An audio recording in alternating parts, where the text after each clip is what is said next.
Terima kasih Anda masih bersama kami di Kabar Petang. Kita lanjutkan dialog, juga sudah bergabung bersama kami Wakil Ketua Umum Partai Golkar Ahmad Doli Kurnia. Bang Doli, sejauh ini kapan kira-kira akan disampaikan, dideklarasikan nama cawapres pendamping Prabowo Subianto?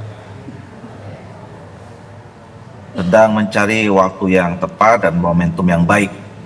Waktu kita masih ada, kan hari ini baru hari pertama ya pembukaan pendaftaran capres-cawapres, masih ada 6 hari lagi, terakhir tanggal 25 Oktober pukul 23.59. Jadi kita masih punya cukup waktu untuk mempersiapkannya secara matang. Bang Doli, pertimbangannya apa sih? Ada nama-nama yang menjadi perbincangan begitu di antara 3 nama yang beredar, kemudian beberapa nama yang salah satunya juga sudah sangat kuat gitu. Gibran itu menjadi salah satu yang dibahas sehingga belum juga disampaikan?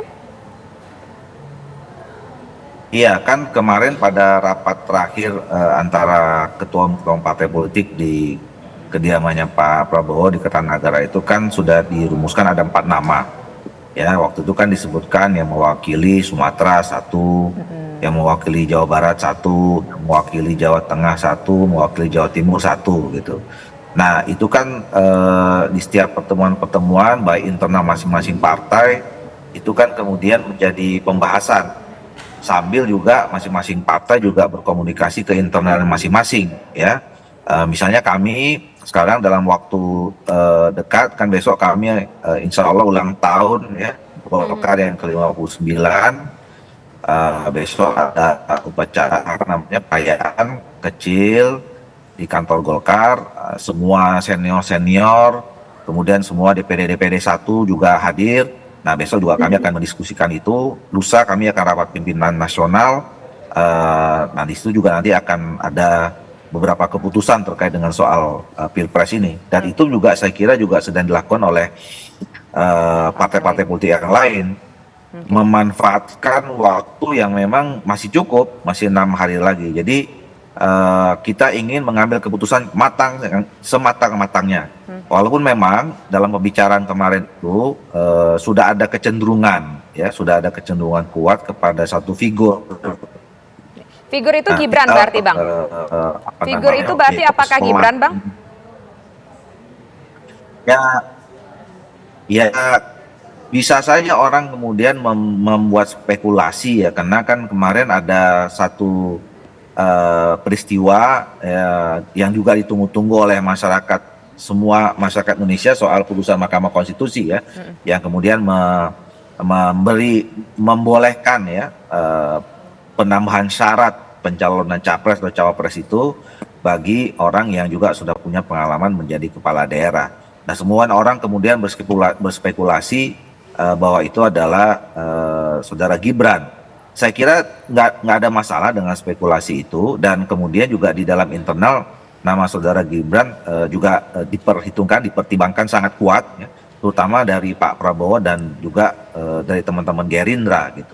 Nah, tapi sampai sekarang keputusan finalnya belum terjadi.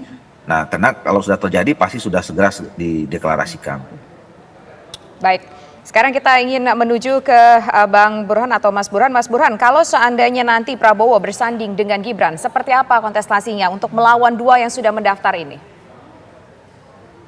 Memang harus dihitung matang ya, karena bagaimanapun kontestasi elektoral kali ini itu bukan hanya diwarnai oleh kontestasi antar capres, tapi juga kontestasi antar cawapres. Karena tidak ada satupun calon dalam simulasi 3 nama yang bisa memenangkan magic number 50%+1. Dan karenanya pertarungan harus diperpanjang ke putaran kedua. Total 8 bulan sampai di bulan Juni putaran kedua akan dilakukan. Dan karenanya survei-survei itu harus mampu memotret bukan hanya hari ini, tetapi memprediksi apa yang mungkin bisa terjadi di bulan Februari 2024 atau Juni 2024. Nah, per hari ini, Desa, Gibran surveinya tidak buruk, cukup lumayan. Memang masih single digit kalau dalam simulasi individual nama cawapres, tapi dalam simulasi pasangan Gibran masih cukup lumayan. Ya. Jadi kalau simulasi pasangan Pak Prabowo dengan Gibran dilawankan dengan Ganjar Mahfud maupun Anies Muhaimin, itu Gibran tidak mengurangi suara Pak Prabowo. Tetapi memang harus diantisipasi potensi-potensi lain yang bisa mengakibatkan suara Pak Prabowo tergerus kalau misalnya ada isu negatif yang dialamatkan kepada pasangan ini. Nah, kalau kita lihat pendukung Pak Prabowo, Tisa, itu 56% itu berasal dari basis lama, yaitu mereka yang mengaku memilih Pak Prabowo di 2019. Nah, kalau kita zoom in, siapa itu 57% pemilih Pak Prabowo yang masih stay, loyal memilih Pak Prabowo, itu karakteristik yang menarik. Umumnya tidak puas terhadap kinerja Pak Jokowi. Kemudian umumnya bukan pemilih Pak Jokowi di 2 pemilu terakhir. Artinya, basis lama Pak Prabowo itu basis yang kritis untuk tidak menyebut anti Pak Jokowi. Nah, pertanyaannya, apakah kelompok ini itu mampu menerima Mas Gibran yang kita tahu putra Presiden Jokowi sebagai cawapres Pak Prabowo? Nah, memang Mas Gibran punya potensi untuk menarik basis masa Mas Ganjar. Tetapi harus dihitung berapa banyak basis Mas Ganjar yang bisa ditarik untuk memilih paket Prabowo Gibran dan berapa banyak basis lama Pak Prabowo yang lari jika misalnya Pak Prabowo meminang Mas Gibran sebagai cawapresnya.